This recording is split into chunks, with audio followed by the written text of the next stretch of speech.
500 days கழிச்சு டீமுக்குள்ள வந்து மேட்சே திருப்பி விட்டாங்க சொல்லணும். பிளஸ் இன்னைக்கு இந்தியா vs யூஎஸ்ஏ மேட்ச்ல என்னெல்லாம் ஆச்சுன்னு இந்த வீடியோல ஃபுல்லா சொல்றேன். இது விக்கி டாக்ஸ். டாஸ் வின் பண்ண யூஎஸ்ஏ ஃபீல்டிங் சூஸ் பண்ணாங்க. அபிஷேக் சர்மா, இஷான் கிஷன் மேல ஒரு பெரிய நம்பிக்கை இருந்தது. ஓப்பனிங் வந்து செம்மையா ஆடுவாங்க. ஏன்னா ஸ்ட்ரைக் ரேட் பாத்தீங்கன்னா அபிஷேக் சர்மா 195 பிளஸ் வச்சிருக்கு. Second over first ball Ali Khan வந்து போட்டாங்க. சும்மா சொல்லக்கூடாது, அபிஷேக் சர்மா சும்மா தூக்கி அடிச்சது சிக்ஸ்ன்னு நினைக்கும் போது கரெக்டா அங்க ஃபீல்டர் வச்சு கேட்சுங்க. ஃபர்ஸ்ட் பால் டக் அவுட் ஆயிட்டு உள்ள போயிட்டு இந்த மொத்த கிரவுண்டும் சைலண்ட். சரி, நம்மளுக்கு நம்பிக்கை நட்சத்திரமா திலக் வர்மா உள்ள வந்தார். நல்லா தாங்க போச்சு ஒரு 4 over. Last over of power play ஷான்லேன்னு ஒரு பவுலர் வந்தாங்க. வந்தாரு 3 விக்கெட்டை எடுத்துட்டு போயிட்டே இருந்தாரு. இஷான் கிஷன், திலக் வர்மா, சிவம் துபே. இதுல திலக் வர்மா, சிவம் துபே நெக்ஸ்ட் பால்ல அவுட் ஆகிட்டு போயிட்டே இருக்காங்க. கொஞ்சம் கொஞ்சமா சூரியகுமார் யாதவுக்கு ப்ரெஷர் பில்ட் ஆகிட்டே இருக்கு. லைக் ரிங்கு சிங் ஒரு 11th ஓவர்ல அவுட் ஆகிட்டு போறாரு. நெக்ஸ்ட் வந்து ஹர்திக் பாண்டியா கொஞ்சம் டெம்பரமெண்ட் காட்டி ஸ்லோவா ஆடுவார் பார்த்தா அவரும் வந்த வேகத்துக்கு விக்கெட்டை கொடுத்துட்டு போயிட்டே இருந்தார். Then vice captain Axar Patel உள்ள வந்தாங்க. பொறுமையா சூரியகுமார் யாதவும் அக்ஷர் பட்டேலும் கொஞ்சம் கொஞ்சமா கொண்டு போக ஒரு 13th ஓவருக்கு மேல கொஞ்சம் நல்லா போயிட்டு இருந்து கரெக்டா 16.4 118 ஃபர்ஸ்ட் 7 அக்ஷர் பட்டேல் அவுட் ஆகிறாங்க. சடனா பார்த்தா உள்ள ஹர்ஷ்தீப் சிங். சூரியகுமார் யாதவ் அங்க நல்லா ஒரு ஃபார்ம்ல ஆடிக்கிட்டு இருக்காரு.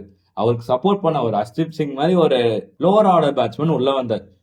ஆனா சும்மா சொல்லக்கூடாதுங்க, சூரியகுமார் யாதவ் கடைசி அந்த 4 ஓவர் ஒரு தாண்டவம் ஆடினாதான் சொல்லணும்.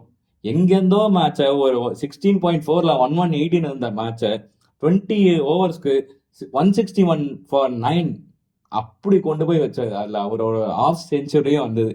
மொத்தமா ஒரு 161 ஃபார் 9. இந்தியா ஒரு கம்ஃபர்டபுள் பொசிஷன் சொல்ல முடியாது, பட் நல்ல ஒரு பொசிஷன்ல இருந்தாங்கன்னா சொல்லணும். அப்புறம் பேட்டிங் வந்து யூஎஸ்ஏ. நம்ம இந்தியன் டீம் பவுலர்ஸ் பார்த்தீங்கன்னா ஹர்ஷ்தீப் சிங், சிராஜ். இதில் சிராஜ் தான் 500 டேஸ் கழிச்சு நம்ம T20 டீமுக்குள்ள வந்த. ஹர்ஷ்தீப் சிங்கோட ஓவர் கொஞ்சம் சைலண்டாக போனாலும் சிராஜோட ஓவரில் ஃபர்ஸ்ட் பாலே 6 போச்சு. ஸோ பேட்ஸ்மேன் செட் ஆயிட்டாங்கன்னு பார்த்தா ஆண்ட்ரஸ் காஸ் சிராஜோட அடுத்த பால்ல கேட்ச் கொடுத்துட்டு போயிட்டே இருந்தாங்க. சும்மா சொல்லக்கூடாது, சிராஜோட கம்பேக் இஸ் ட்ரூலி ஒரு இன்ஸ்பிரேஷனல். ஏன்னா வந்து ஒரு 2 டேஸ் பேக் வரைக்கும் ஹைதராபாத்ல எங்கேயோ ஒரு இடத்துல பிராக்டிஸ் பண்ணிட்டு இருந்த ஒருத்தர் இன்னைக்கு T20 வேர்ல்ட் கப்ல ஃபர்ஸ்ட் மேட்ச்ல ஆடிட்டு இருக்காரு. ஒரு கிரேட் ஸ்டோரினே சொல்லணும். நெக்ஸ்ட் ஹர்ஷ்தீப் சிங்.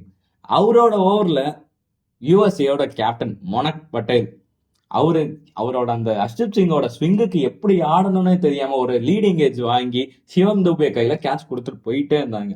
தென் மில்லன் குமார் உள்ள வந்து சரியான ஒரு செட்டப் பண்ணிக்கிட்டு இருந்தாரு. மில்லன் குமார் பிளஸ் சஞ்சய் கிருஷ்ணமூர்த்தி 2 பேரும் நல்ல ஒரு பார்ட்னர்ஷிப் பில்ட் பண்ணி கொஞ்சம் குவைட்டா கொண்டு போனாலும் ரன் ரேட் மடன்னு ஏறிட்டு இருக்கு. வந்தாலே நம்மளோட ஸ்பின் மாஸ்டர் வருண் சக்கரவர்த்தி ஒரு செம்மையான பாலை போட்டு மில்லன் குமாரை எடுத்த அப்புறம் இந்த பக்கம் சஞ்சய் கிருஷ்ணமூர்த்தி, அக்ஷர் பட்டேல் தூக்கிட்டாங்க. ஒரே ஓவர்ல அக்ஷர் பட்டேலுக்கும் 2 விக்கெட் அடுத்து விழுந்து மொத்தமா மேட்ச் இந்தியா கையில வந்து 132 for 8. India won by 28 runs.